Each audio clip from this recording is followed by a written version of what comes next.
하나님의 말씀은 마태복음 10장 27절 말씀입니다.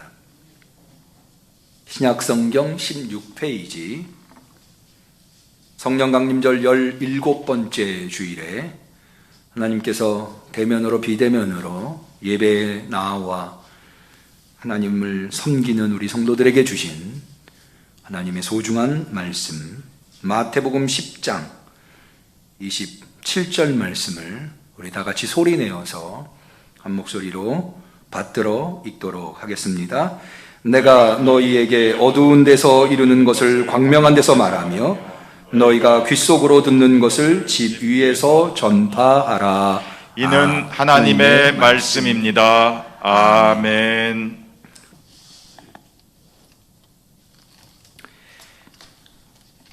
마이크를 쓰고 특송을 하는 게 쉬운 일이 아니거든요. 그 점을 양해해 주셨으면 좋겠습니다. 지난 한 주간 어떻게 보내셨는지요? 하나님이 맡겨주신 사명의 자리에서 믿음을 지키며 사명을 감당하시느라고 최선을 다하신 우리 성도님들, 특별히 오늘 예배를 통해서 하나님께서 우리 성도님들 위로해 주시고 새 힘과 새 능력을 베풀어 주시기를 주님의 이름으로 간절히 축원합니다. 올해 우리 교회 표어는 온전하라입니다. 이것은 예수님의 명령입니다. 우리 응암교회가 올해 새성전을 건축해서 입당하기 때문에 그래서 온전하라고 하는 표어를 정해보았습니다마는, 그러나 그 이전에 성도가 온전해야 하고 교회가 온전해야 함은 마땅한 일입니다. 마태복음 5장 48절에 예수님은 말씀하셨습니다. 그러므로 하늘에 계신 너희 아버지의 온전하심과 같이 너희도 온전하라. 우리가 예배하고 우리가 섬기고 우리가 아바 아버지라고 부르는 하나님께서 온전하신 분이시기 때문에 모름지기 그분의 자녀라고 한다면 온전해야 한다는 겁니다. 모름지기 그분을 머리로 모시고 있다면 교회는 온전해야 하는 겁니다. 온전한 성도가 되시기를 축원합니다. 우리 응암교회가 온전하게 되기를 축원합니다. 성도는 어떻게 온전하게 될까요? 제가 이미 어떻게 성도가 온전할 것인가에 대해서 설교한 바 있습니다. 하나님이 온전하심과 같이, 아버지께서 온전하심과 같이 너희가 온전하라 라고 하신 말씀은 하나님의 전지전능하심의 온전하심을 의미한 것이 아닙니다. 예수님께서는 너희 아버지께서는 선인과 악인에게 모두 다 비를 내리시고 햇빛을 내리신다. 그러므로 너희가 사랑하는 사람과만 무난하고 사랑한다면 이방인들보다 더하는 것이 무엇이냐. 그러니 너희와 가깝지 않다 하더라도 심지어 원수까지라도 사랑하는 것, 그것이 바로 하나님의 온전하심을 닮아 성도가 온전하게 되는 것이다. 예수님은 가르쳐 주시고 계십니다. 그러니까 예수님께서 아버지께서 온전하신 것 같이 너희도 온전하라고 했을 때 그 온전은 사랑의 온전함이다. 여러분, 사랑만이 온전함을 이룰 수 있습니다. 사랑이 없이는 결코 물질로는 온전함을 이룰 수가 없어요. 그럼 가정을 생각해 볼까요? 아무리 많은 재산을 가지고 있어도 그 가정에 사랑이 결핍되어 있다고 생각해 보세요. 그 가정 온전할 수 있을까요? 온전할 수 없어요. 교회도 마찬가지예요. 아무리 화려한 건물에 아무리 많은 프로그램으로 아무리 많은 성도들이 모여있다 하더라도 사랑이 없다면 그 교회는 온전한 교회라 할 수 없습니다. 비록 가진 것 없고 화려한 건물은 없고 모인 성도들도 적다 하더라도 그 안에 뜨거운 사랑이 존재한다면 온전하게 되는 겁니다. 온전한 성도가 되시기를 축원합니다. 교회는 어떻게 온전하게 될 수 있을까요? 에베소서 1장 23절 바울 사도는 교회에 대해서 이렇게 이야기합니다. 교회는 그의 몸이니 예수 그리스도의 몸이라는 거예요. 만물 안에서, 교회가 만물 안에 있죠. 만물을 충만케 하는 자 누굽니까? 예수 그리스도입니다. 충만케 하는 자의 충만이니라. 교회가 바로 그 충만이라는 거예요. 그러니까 예수 그리스도, 만물을 충만케 하는 분을 머리로 모시고 있는 그의 몸된 교회, 만물을 충만케 하는 그분을 머리로 모실 때 교회는 온전하게 되는 겁니다. 우리 응암교회 온전한 교회 되기를 축원합니다. 여러분, 머리와 몸과의 관계가 무엇입니까? 몸은 머리의 생각, 그것을 구현하는 장소가 몸입니다. 예수 그리스도가 머리고 교회가 그의 몸이라고 한다면 교회가 온전하게 되기 위해서는 머리이신 예수 그리스도의 뜻을 구현하는 교회가 되어야 하는 겁니다. 그런데 그 예수 그리스도, 머리이신 예수 그리스도의 뜻은 무엇입니까? 여러 가지가 있을 수 있습니다만은 에베소서 1장 23절에 보면 만물을 충만케 하는 분이 그분의 뜻이라는 거예요. 만물을 충만케 하는 것. 그래서 교회를 만물 안에 두셨다고 하는 것. 그러니까 교회가 온전하게 되기 위해서는 예수 그리스도를 머리로 모시고 우리 주변에 있는 이 만물, 이 세상, 이 지역과 이웃을 온전하게 충만하게 만드는 것. 우리 응암교회 온전한 교회, 충만한 교회 되기를 축원합니다. 앞서도 우리 손영국 장로님께서 우리 응암교회가 이 지역에 꼭 필요한 교회가 되게 해달라는 간절한 기도를 하셨습니다. 너무나 소중한 기도입니다. 여러분, 어떻게 우리 응암교회가 이 지역에 필요한 교회가 될 수 있을까요? 그것은 우리 지역의 여러 어려운 이웃들을 돕는 것, 그것도 소중하지만 여러분, 우리 응암교회가 예수 그리스도의 뜻을 이곳에 구현하는 것, 만물을 충만케 하시는 자의 그분의 뜻을 이 지역에 구현하는 것, 그것이 바로 우리 응암교회가 이 지역에 꼭 필요한 존재로 자리하는 것일 겁니다. 저는 이 에베소서 1장 23절이 너무 소중해서요, 교회 입구, 저희 교회는 지역 주민들한테 1층에 있는 화장실을 개방했죠. 그래서 지역 주민들이 사용하실 수 있도록 했는데 그 위에다가 이 바로 에베소서 1장 23절, 교회는 그의 몸이니 만물 안에서 만물을 충만케 하는 자의 충만이니라 라고 하는 구절을 붙여놓았습니다. 한번 따라해 보실까요? 교회는 그의 몸이니 만물 안에서 만물을 충만케 하시는 자의 충만이니라. 할렐루야. 그러니까 교회가 정말로 온전한 교회, 우리 응암교회가 온전한 교회가 되려면 예수 그리스도를 머리로 모시고 있어야 되고 세상을 충만하게 만들 수 있어야, 이 두 가지 사명, 세상을 충만하게 만들 수 있어야 교회는 비로소 온전하게 되는 것입니다. 그럼 우리는 어떻게 세상을 충만하게 만들 수 있을까요? 세상은 오직 예수 그리스도로만 충만해집니다. 에베소서 1장 23절에 되어 있잖아요. 만물을 충만케 하시는 자 누굽니까? 예수 그리스도. 다시 말해서 교회는 구제도 하고 여러 가지 선한 사업도 하는 거지만 교회가 반드시 감당해야 할 사명은 뭐냐면 예수 그리스도를 전하는 겁니다. 여러분, 세상을 충만케 하는 것, 그것은 오직 예수 그리스도 그분뿐입니다. 깨달음이 있으시기를 축원합니다. 믿으시기를 축원합니다. 제가 한번 증명해 보일까요? 여러분, 오늘날 우리가 살고 있는 이 사회가 얼마나 물질이 가득 차여 있는, 이제 곧 명절입니다. 아마도 명절에 밥상에 올라온, 명절상에 올라온 음식들을 보면 5,000년 인류, 우리 이 땅의 한반도의 역사상 그렇게 풍성한 식탁을 받아본 적이 없을 정도로 많은 음식들이 올라와 있고, 우리나라 5,000년 역사 속에 오늘날처럼 이렇게 물질을 풍요롭게 누리는 때가 있었을까 싶을 정도로 우리는 물질 문명의 사회 속에서 살고 있습니다. 그뿐입니까?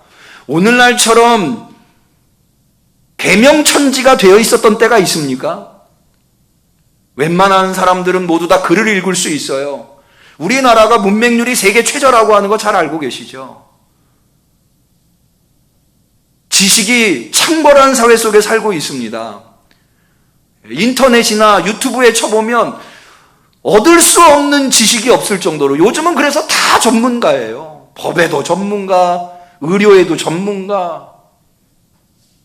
이렇게 지식이 만연한 사회 속에서 살아본 적이 없었을 정도로 요즘 세상은 지식이 가득 차 있는 세상에서 살고 있습니다.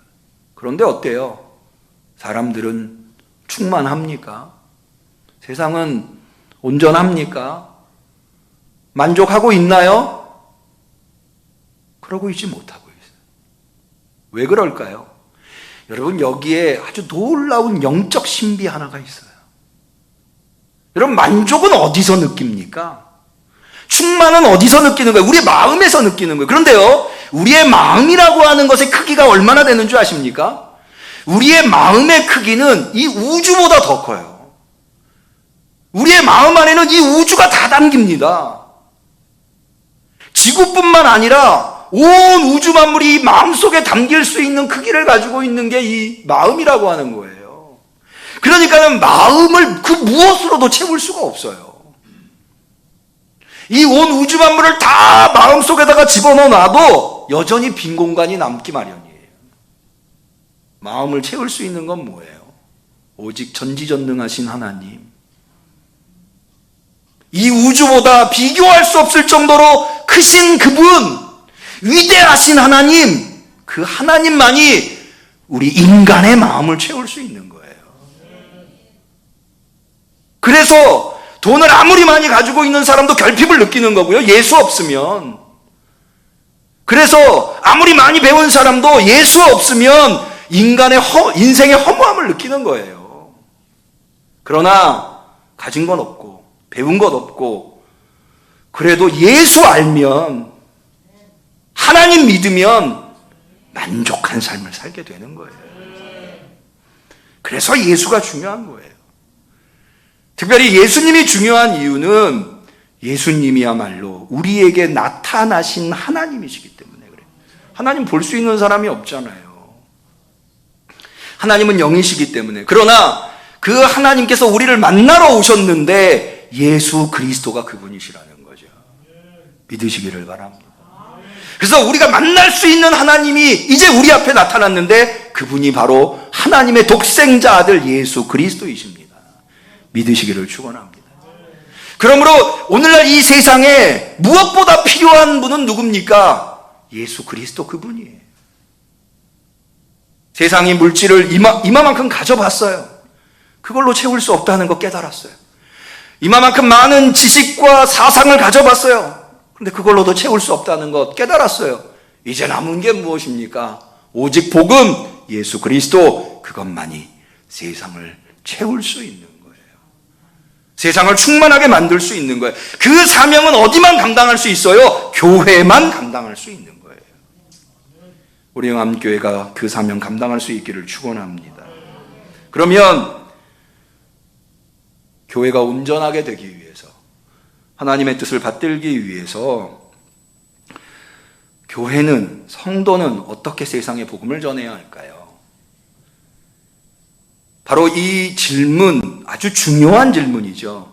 이 질문에 답을 얻기 위해서 저는 마태복음 10장을 선택해 본 거예요. 제가 이 마태복음 10장을 선택한 데는 두 가지 이유가 있습니다. 첫 번째는 마태복음은 어느 복음서보다, 어느 성경보다 교회에 대한 관심이 깊습니다. 그걸 어떻게 알 수 있느냐?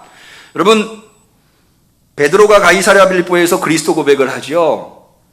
마가복음에도 나오고 마태복음에도 나옵니다. 그런데 마가복음에 나오지 않는 구절이 마태복음에 나오는 게 있어요.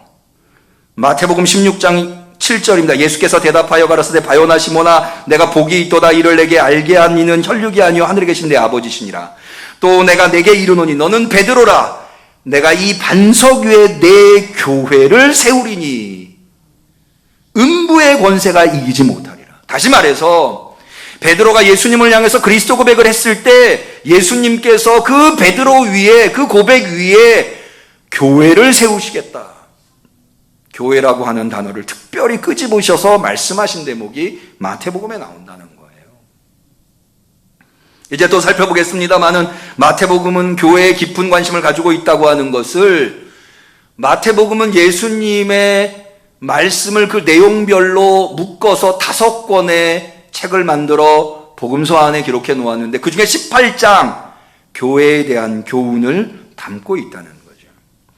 마태복음 18장 17절은요, 교회 안에 문제를 일으키는 성도를 어떻게 치료할 것인가에 대한 예수님의 가르침을 담고 있는데 이렇게 되어 있어요. 만일 그들의 말도 듣지 않거든, 교회의 말하고 교회의 말도 듣지 않거든 이방인과 세리와 같이 여겨라 라고 해서 마태복음이 교회에 관심을 가지고 있다는 것을 알 수 있는 대목이 나옵니다. 교회가 어떻게 복음을 전할 것이냐 라고 하는 문제, 교회에 깊은 관심을 가지고 있는 마태복음을 봄이 마땅한 거죠. 두 번째로는 오늘 우리가 읽은 본문이 바로 파송설교에 해당하는 예수님의 말씀이라는 거예요. 앞서 말씀드린 대로 마태복음은 예수님의 말씀을 그 내용별로 묶어 5권을 포함시켜 놓았습니다. 첫 번째 묶음이 마태복음 5장에서 7장 산상설교, 두 번째 묶음이 바로 여기 마태복음 10장에 나오는 파송설교, 세 번째 묶음이 마태복음 13장에 나오는 천국 비유설교, 네 번째 묶음이 마태복음 18장에 나오는 교회설교, 그리고 마지막 5번째 묶음이 마태복음 24장, 25장에 나오는 종말설교. 이 5개의 묶음으로 마태복음을 수록하고 있는 것을 볼 수가 있습니다. 왜 그렇게 하느냐? 왜 5권의 묶음으로 예수님의 말씀을 모아 놓았느냐? 이것은 모세오경의 전통을 따르고 있는 건데요. 그렇게 함으로써 마태복음이 하나님의 말씀이라고 하는 것, 예수님 시대 당시에는 하나님의 말씀하면 구약을 의미했기 때문에 구약에서 가장 권위 있는 하나님의 말씀이 모세오경이었고, 그래서 그 모세오경에 맞추어서 마태복음이 5권의 예수님의 말씀을 수록하고 있는 겁니다. 그런 똑같은 예를 볼 수 있는 데가 시편이죠. 시편이 제1권, 시편이 모두 150개인데 150개 중에 제1권, 제2권 해서 제5권까지 있는 것을 볼 수가 있습니다. 이것은 다 모세오경의 전통을 따르려고 하는 것이거든요. 그러니까는 마태복음은 이 유대교 전통을 굉장히 중요하게 여깁니다. 이스라엘 전통이라고 하는 것. 여러분, 복음서가 모두 4권이죠. 마태, 마가, 누가, 요한복음. 이 4권의 복음서 중에 제일 먼저 기록된 복음서가 혹시 뭔지 아십니까? 많은 학자들은 이 4권의 복음서 중에 마가복음이 제일 먼저 기록됐다고 봅니다. 그러면 마가복음이 제일 먼저 나왔어야죠. 그런데 마태복음이 4복음서 중에 제일 먼저 나오는 이유는 이 마태복음이 4개의 복음서 중에 제일 구약적 복음, 유대 전통을 중요시 여기고 있는 복음이기 때문에, 여러분, 신약 바로 직전에 뭐가 있나요? 구약이 있잖아요. 구약과 신약을 연결시켜주는 가교 역할을 하는 성경으로 마태복음이 선택된 겁니다. 여러분, 이런 이야기가 좀 어렵게 들리실 수 있어요. 마태복음에 대한 객관적이고 보편적이고 학문적인 연구 결과들이거든요. 근데 사실 이런 것들을 잘 귀담아 들어두셔야 돼요. 왜냐하면 이런 것들을 잘 알아둬야 성경 말씀을 왜곡해서 해석하지 않을 수 있어요. 이런 객관적인 사실들, 보편적인 사실들. 좀 안타까운 거는요, 저는 CTS나 CBS에 나오는 설교들 중에도 그렇게 설교하시는 분들, 얼마나 유명하신 목사님들이 많이 나오셔서 하세요. 그런데 성경을 잘못 해석하시는 분들이 덜어 있다는 거예요. 사실 이런 것들을 알아야 그런 것들을 구별할 수 있어요. 특히 이단에 빠지지 않을 수 있어요. 성경을 올바로 해석하는 것. 성경을 읽는 것도 중요하지만 더 중요한 거는 성경을 올바로 해석해야 되고, 건강하고 건전한 교리를 바탕으로 성경을 해석할 수 있어요. 그러려면 이런 것들을 좀 아셔야 되는 거예요. 그래서 마태복음은 이 구약적 전통을 대단히 중요하게 여깁니다. 동시에 교회를 소중하게 여기고 있어요. 그리고 마지막으로 마태복음이 정말로 중요하게 여기는 것 한 가지가 있는데 그게 바로 사랑이라고 하는 거예요. 마태복음에만 나오는 예수님의 말씀, 너희의 의가 바리새인의 의보다 낫지 아니하면 결단코 천국에 갈 수 없느니라 라고 말씀하셨는데, 그때 그 의라고 하는 것은 하나님의 심판 앞에서 인정받는, 구원받을 수 있는 자격을 의미하는데요, 그 의는 한마디로 얘기해서 사랑을 의미하는 거예요. 그것을 어떻게 할 수 있느냐? 여러분, 앞서 말씀드린 대로 마태복음의 예수님의 말씀 모음집 마지막 부분이 마태복음 24장, 25장에 나오는 종말설교라고 그랬죠? 그 종말설교의 맨 마지막 말씀이 뭐냐 하면, 여러분이 잘 아시는 오른편 양과 왼편 염소로 나뉘는 이야기입니다. 최후 심판 이야기. 오른편 양에 속한 사람들은 어디를 가죠? 천국에 갑니다. 왼편 염소에 속한 사람들은 어디를 가죠? 영벌 지옥에 가게 됩니다. 이 둘로 어떻게 나뉘게 되느냐, 이 분기점이 어디에 있느냐라고 할 때 예수님께서 말씀하십니다. 그때 많은 사람들이 예수님한테 올 텐데, 오른편 양인 사람들한테 예수님이 이렇게 선포하십니다. 너희는 내가 굶주렸을 때 먹을 것을 주었고, 목말랐을 때 마실 것을 주었고, 병들었을 때 찾아와 주었다. 그랬더니 그 사람들이 얘기해요. 예수님, 우리가 언제 예수님 굶주렸을 때 먹을 것을 드렸습니까? 목말랐을 때 마실 걸 드렸고, 병들었을 때 찾아갔습니까? 예수님 뭐라고 그러시죠? 너희 중에 지극히 작은 자에게 한 것이 곧 내게 한 것이다. 왼편 염소들을, 다시 말해서 영벌에 들어갈 사람들한테는 이렇게, 너희는 내가 목말랐을 때 먹을 것을 마실 것을 주지 않았고, 배고팠을 때 먹을 것을 주지 않았다. 예수님, 언제 우리가 예수님 그렇게 안 드렸습니까? 너 중에 지극히 작은 자에게 하지 않은 것이 내게 하지 않은 거다. 마태복음은 명백하게 너가 사랑의 존재로 살았느냐, 그것으로 구원받느냐 못 받느냐 결정된다고 가르쳐주고 있습니다. 그러니까 마태복음이 얼마나 사랑을 중요하게 여기고 있는가 알 수 있는 거죠. 이런 주제들을 다루고 있는 이 마태복음은 오늘 특별히 본문을 통해서 제자들을 파송하고 그 제자들이 어떤 태도로 복음을 전해야 하는가에 대해서 가르쳐주고 있는데요, 이 문맥을 보면은 이 파송, 제자들, 복음을 전하라고 파송받은 제자들이 얼마나 중요한 역할을 하고 있는가를 알 수 있어요. 자, 이 얘기를 알려면 마태복음 5장에서부터 시작을 해야 합니다. 마태복음 5장에서부터 7장까지 무슨 내용이 나옵니까? 산상설교. 이것은 그 내용, 이 산상설교라고 하는 것이 예수님께서 산 위에서 하신 설교라고 하는 거지만, 사실은 그 이름보다는 천국윤리설교라고 이름을 붙이는 것이 더 정확합니다. 천국윤리. 다시 말해서 천국에 들어갈 사람들은 어떤 삶의 태도를 가지고 살아야 하는가? 그 대표적인 예가 뭡니까? 오른편 뺨을 맞으면 왼편 뺨을 돌려대고, 오리를 가져하면 십리를 가지고, 겉옷을 내달라 하는 자에게 속옷까지 내주는 것. 이런 삶을, 천국을 소망하는 자들은 살아야 한다라고 말씀하고 계신 겁니다. 여러분 어때요? 그렇게 사실 수 있으세요? 누가 내 오른편 뺨을 때리면 왼편 뺨 돌려대실 수 있으세요? 그러기 참 쉽지 않아요. 굉장히 어렵습니다. 그런데요, 이것은 일반적인 상황 속에서 예수님께서 말씀하신 게 아니에요. 이것은 특별한 상황에 대한 인식이 전제되어 있는데요, 그게 뭐냐 하면 바로 천국이 가까이 왔다는 거예요. 이미 제가 한번 예를 든 적이 있는데, 저는 학생 때 썩 공부를 좋아하는 학생은 아니었어요. 공부보다는 놀기를 좋아하는 학생이었습니다. 그래서 평상시 노는 데에 힘을 기울였죠. 책상에 앉아있질 않아요. 그런데 어느 날 제가 책상에 앉는 날이 있어요. 책을 펴놓고 공부하는 날이 있어요. 언제일까요? 내일 시험 볼 때. 내일 시험이면 다른 때는 몰라도 그때는 책상에 앉아있는 거예요. 그래서 제가 책상에 앉아있으면 저희 어머님이 대번에 이러십니다. 너 내일 시험 보는구나? 아시는 거예요. 여러분, 우리가 평소에는 오른편 뺨을 맞으면 왼편 뺨 돌려댈 수 없어요. 오리를 가자 하는데 어떻게 십리를 가줍니까? 겉옷을 내달라는 자에게 어떻게 속옷까지 내줍니까? 그런데 우리한테는 어떤 인식이 있죠? 천국이 곧 오는 거예요. 그 오는 천국에 우리가 들어가야 되는 거예요. 그러니까는 오른편 뺨을 맞으면 내가 꼭 참고, 그래 왼편 뺨도 때려라, 이럴 수 있는 거죠.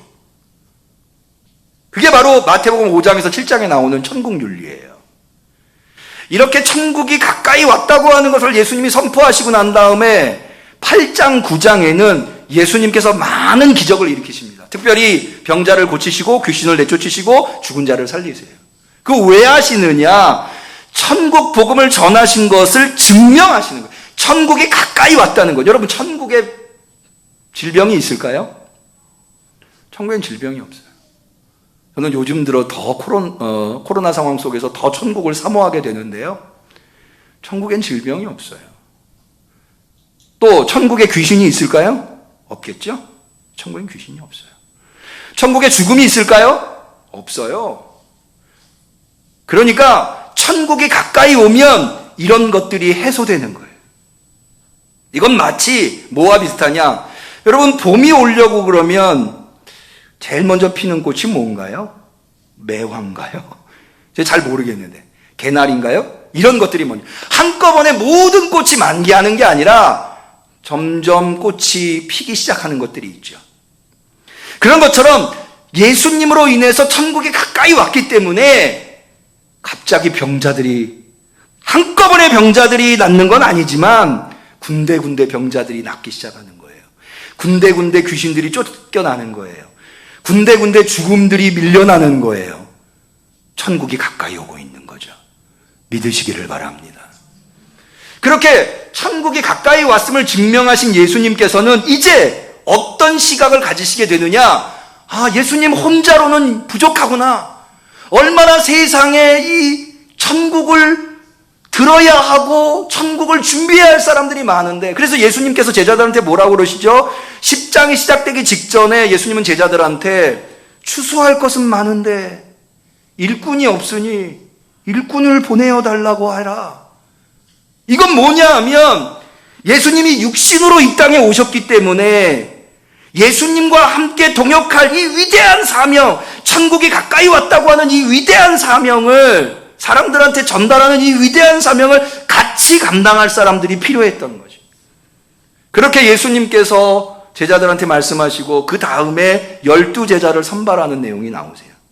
그러고 난 다음에 바로 파송설교가, 그들이 복음을 전하는 일이 얼마나 위대한 일이고 얼마나 중요한 일인데 그 일을 감당할 때에 어떤 태도로 감당해야 하는가에 대한 교훈을 파송설교에 담아두시고 계신 겁니다.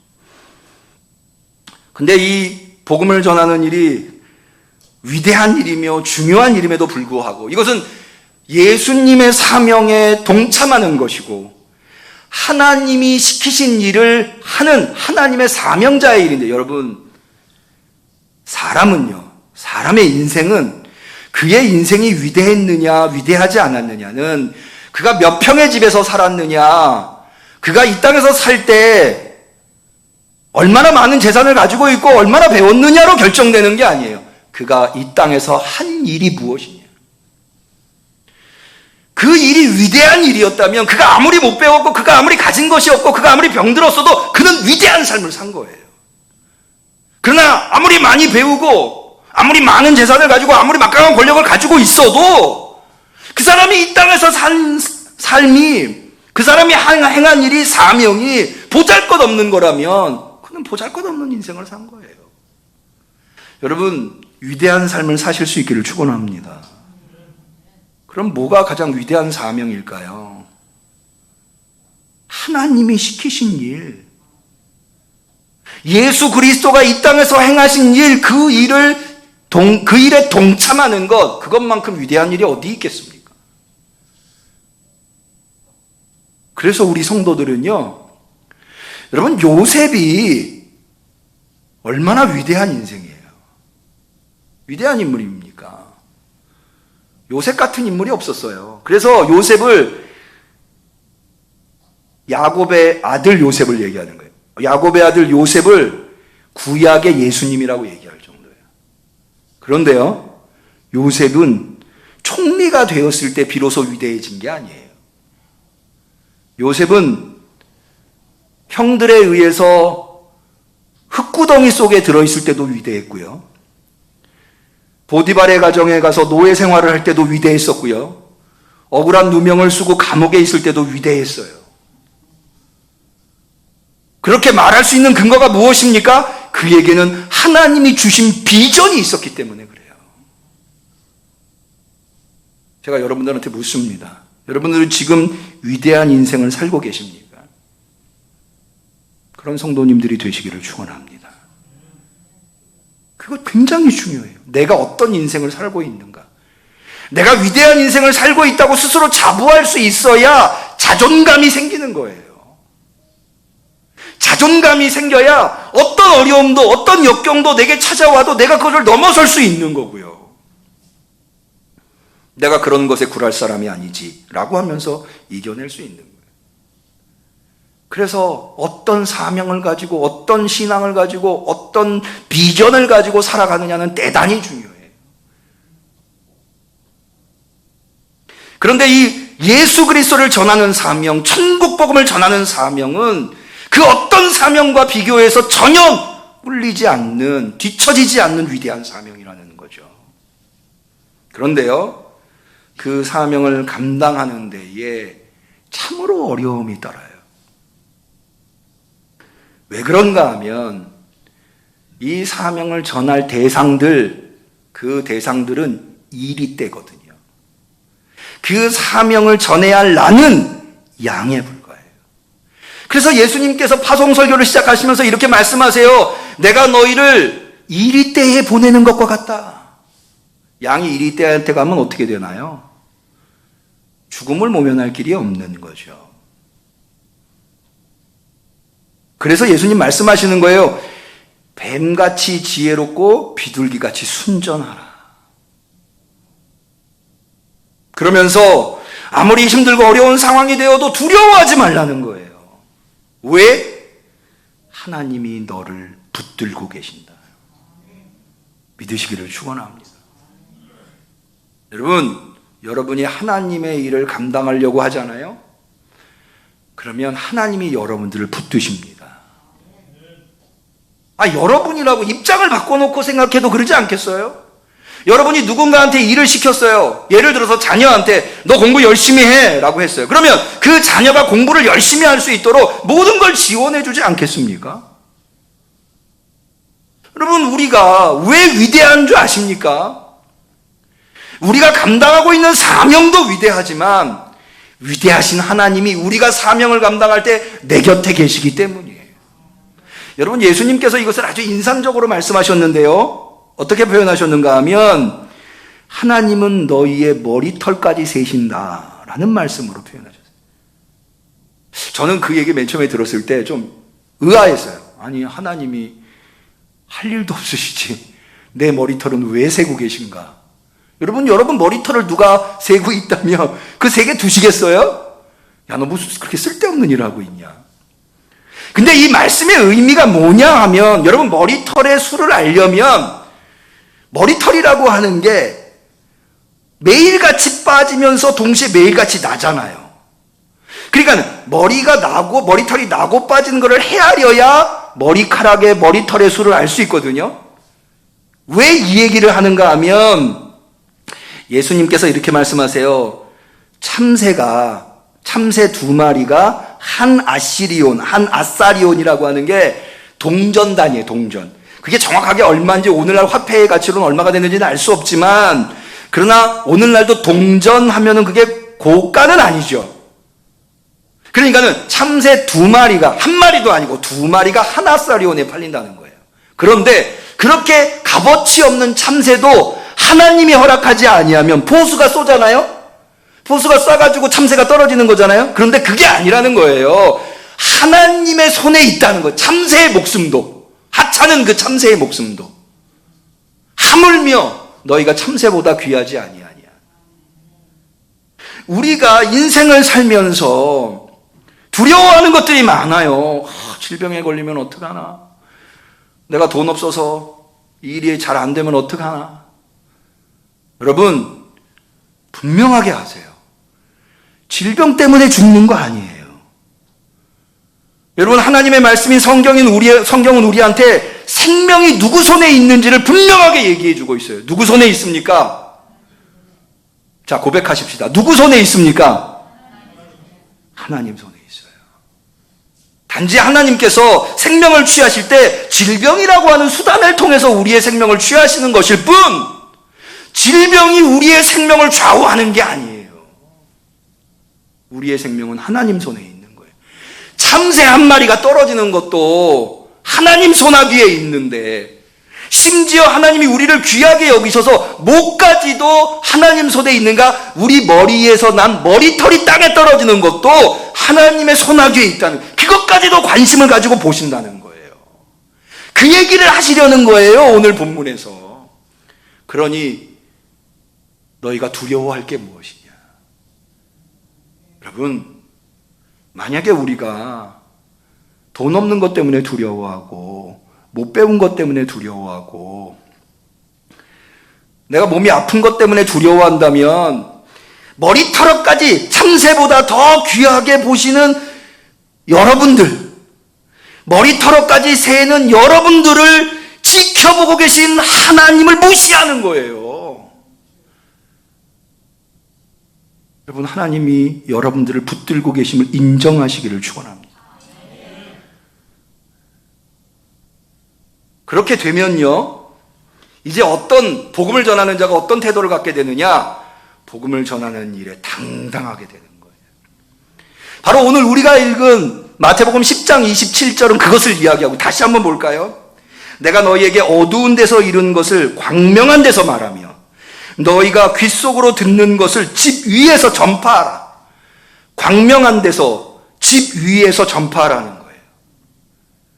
복음이라고 하는 것은 어두운 데서 얘기할 거리가 아니라는 거예요. 복음이라고 하는 것은 귓속말로 얘기할 거리가 아니라는 거예요. 사람들은 왜 그렇게 이야기하죠? 복음을 부끄러워하고 복음을 전하는 것을 두려워하기 때문에 그래요. 그런데 오직 하나님께서 우리를 붙들고 계시고 우리의 머리털까지 세시고 계시다고 하는 믿음, 그리고 그 하나님만이 우리가 두려워해야 할 대상이라고 하는 신념, 그것을 가지고 있는 사람들은 결코 복음을 부끄러워하지 않아요. 그래서 숨어서 신천지처럼 이렇게 뭐 복음방이라고 하는 데서 이렇게 숨어가지고 그렇게 하지 않아요. 당당하게, 담대하게. 왜? 여러분, 지금 예수님께서 이 복음을 전하라고 왜 말씀하시기 시작하셨나요? 세상을 보니까 세상 사람들이 너무 고생하면서 사는 거예요. 목자 없는 양같이 유리하면서 고통스러워 사는 거예요. 그들을 위해서 지금 예수님께서 이 세상에 오셨고, 그들을 위해서 우리에게 사명을 주셔서 세상에 내보내는 거예요. 우리가 그들한테 복음을 전하는 건 내 유익을 위해서가 아니라 그들을 유익하게 하기 위해서, 더 나아가서 그들을 충만하게 하기 위해서. 그들은 지금 자기들이 왜 결핍 속에서 살고 있는지를 모르고 있으니까 우리를 통해서 그거 하라고 우리를 내보내시는 거예요. 그런데도 그들은 그걸 모르고 이리 때처럼 우리를 물어뜯으라고 하니까 하나님께서 하나님이 파송한 하나님의 사명자들을 붙들고 계신 거고요.